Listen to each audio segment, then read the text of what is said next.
बिस्मिल्लाहिर्रहमानिर्रहीम। अस्सलाम वालेकुम। मैं उसामा ज़ाहिद हूँ। प्रोग्राम में खुशामदीद। मेरे साथ मौजूद हैं सीनियर मजहबी रहनुमा सुन्नी उलमा कौंसिल के सीनियर रहनुमा हैं मौलाना अहमद लुधियानवी साहब, जो कि हमारे साथ मौजूद हैं।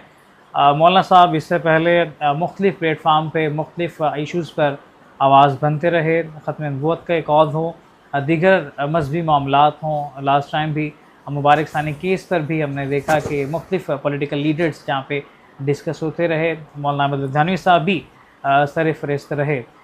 सबसे पहले बात करेंगे सुन्नी उलमा कौंसिल का किरदार मुबारक सानी केस पर क्या रहा है।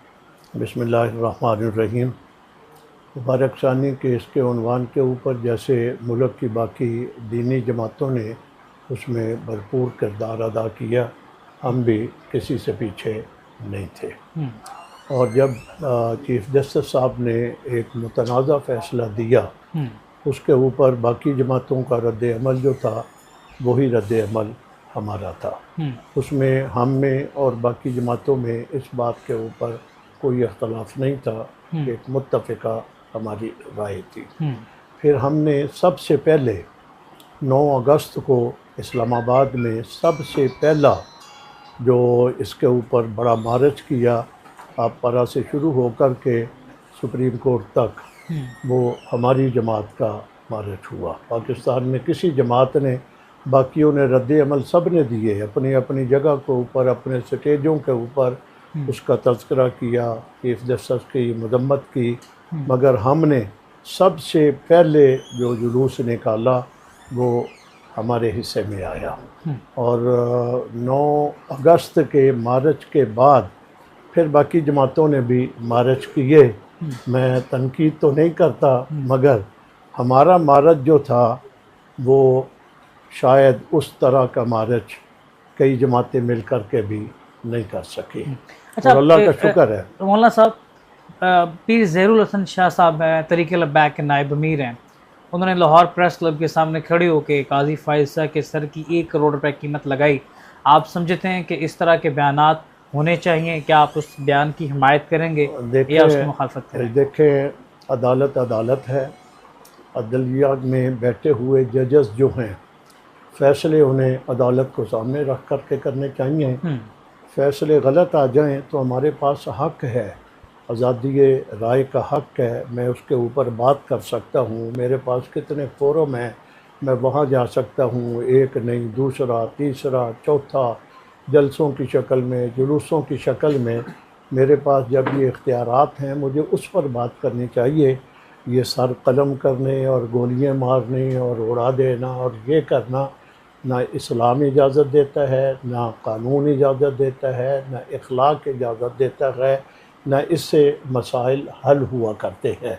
इससे तो एक मज़ीद टेंशन पैदा होती है और उससे हालात बनने की बजाय, संवरने की बजाय ख़राब हुआ करते हैं। मैं उससे इत्तेफाक नहीं करता और हमने हमेशा ही टेबल टॉक को तरजीह दी है। मैं टेबल पे बैठकर बात करने का कायल हूँ। आप देखें हमारी जमात के ऊपर कितनी मुश्किलात आई है। 4th शेड्यूल में रहे आपके रहने? सिर्फ 4th शेड्यूल में नहीं, हम 12,000 लोगों के जनाजे उठा चुके हैं। मैं एक जगह से 45 जनाजे इकट्ठे अपने हाथों से मुल्तान मैंने उठाए थे। 120 तड़पते हुए ज़ख्मियों को मैंने अपने हाथों से उठाया था। कराची में 4 हकीकी भाइयों के बैक वक़्त जनाजे मैंने उठाए हुए हैं। मौलाना साहब, जो हालिया हमने देखा शिया सुन्नी फसादात फिर से जन्म ले रहे हैं, इनका खात्मा कैसे मुमकिन है? आपका सवाल बड़ा अच्छा है, मगर मुझे अफसोस के साथ ये बात कहना पड़ेगी कि हुक्मरान इसमें मुखलिस नहीं है। वो चाहते नहीं हैं कि इसका हल निकले।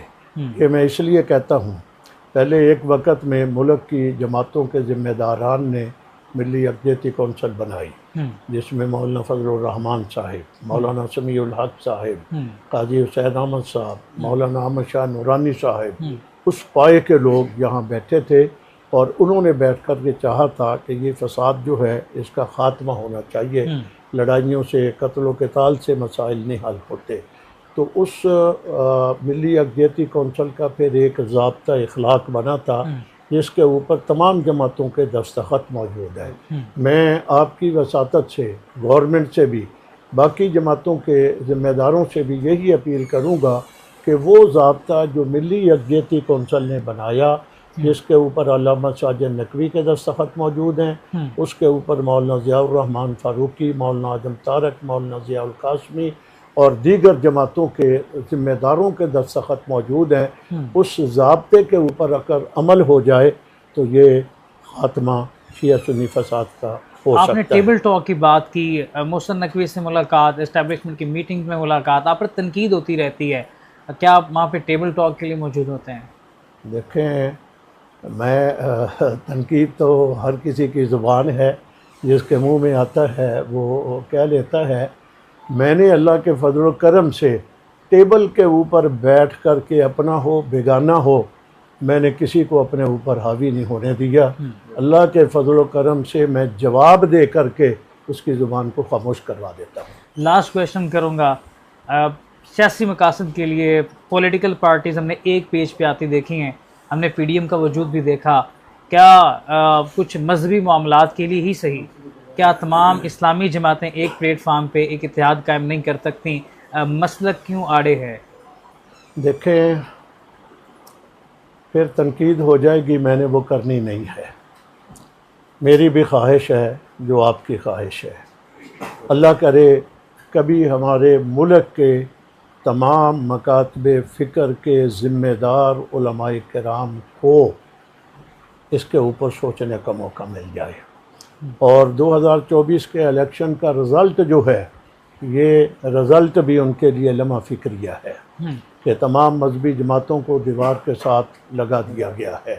अब भी अगर ये इस उन्वान के ऊपर सोचते नहीं हैं और एक प्लेटफार्म पे नहीं आते, तो मैं क्या कह सकता हूँ उनको। मेरी ख्वाहिश है, मेरी ख्वाहिश है। मैंने इससे पहले भी कई जगहों के ऊपर कहा कि हमारे बड़ों में हज़रत मौलाना फजलुर रहमान साहब हैं, मौलाना समीउल हक साहब अल्लाह को प्यारे हो गए हैं, वफाकुल मदारिस के सरबराह हज़रत मौलाना तकी उस्मानी साहब हैं, और दीगर हमारे तमाम ज़िम्मेदारान हजरात जो हैं वो किसी एक आदमी के हाथ के ऊपर बैत करके उसको अमीर बनाकर आगे कर दें, हम भी उसकी इताअत करते हैं। मुफ्ती तकी उस्मानी साहब को अहले सुन्नत व अल जमात जो है वो उसको इंडोज़ करती है, मुफ्ती मुनीबर रहमान को अहले सुन्नत व जमात जो है वो इंडोज़ करती है। वो एक दूसरे से मोहब्बत हमने मुबारक सानी केस में देखी, मुफ्ती साहब ने इल्तमास की काजी साहब से कि मुफ्ती मुनीबर रहमान को लाजमी सुने। इससे पहले भी हमने कुछ मीटिंग्स में हमने देखा कि आपस में इकट्ठे नज़र आते हैं, उनका बयानिया एक तरह नज़र आता है। मुफ्ती मुनीबर रहमान को टीएलपी इंडोज़ करती है, फ्रंट लाइन पे कोई भी मामला टीएलपी फंसती है तो मुफ्ती मुनीबर रहमान उन्हें हाईजैक करते हैं। मुफ्ती तकी उस्मानी साहब को तमाम देवबंद का तबका जो आपके मसलक से ताल्लुक़ रखते हैं वो उन्हें एक्सेप्ट करते हैं। अगर वो एक प्लेटफार्म पे इकट्ठे होकर डिस्कशन कर सकते हैं तो क्या मसला है कि जमात इस्लामी, राय हक पार्टी, तहरीक लब्बैक ये इकट्ठी एक प्लेटफार्म पे क्यों नहीं बैठ सकते? मैं आपसे अर्ज़ करना चाहता हूँ, आज से गालिबन 3 साल पहले मुहर्रमुल हराम में इस्लामाबाद में आले तशय्युअ के ज़ाकिरों ने कुछ गुस्ताखियाँ की थी। कराची में 10 मुहर्रम को नमाज की हालत में, तशहुद की हालत में बैठ कर के हज़रात सहाबा इकराम की तौहीन हुई थी।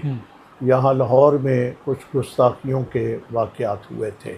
वो गुस्ताखियाँ इस अंदाज़ की थी कि उसके ऊपर यही हज़रात जिनके आपने नाम लिए, शेखुल इस्लाम हज़रत मौलाना तकी उस्मानी साहब और बरेलवी मकतब फ़िक्र के हज़रत मौलाना मुफ्ती मुनीबुर रहमान साहब और कराची से डॉक्टर आदिल ख़ान साहब, और हम तो हैं ही इस मैदान के, हमें तो कोई आगे होता है हम उसके पीछे चलना भी अपनी सादत समझते हैं। हम सारे उनके साथ हमने इत्तेफाक किया, और जब वो जुलूस और जलसे हो रहे थे कराची में, अहले सुन्नत वल जमात उलमाए देवबंद का एक बहुत बड़ा तारीख़ी इज्तिमा हुआ।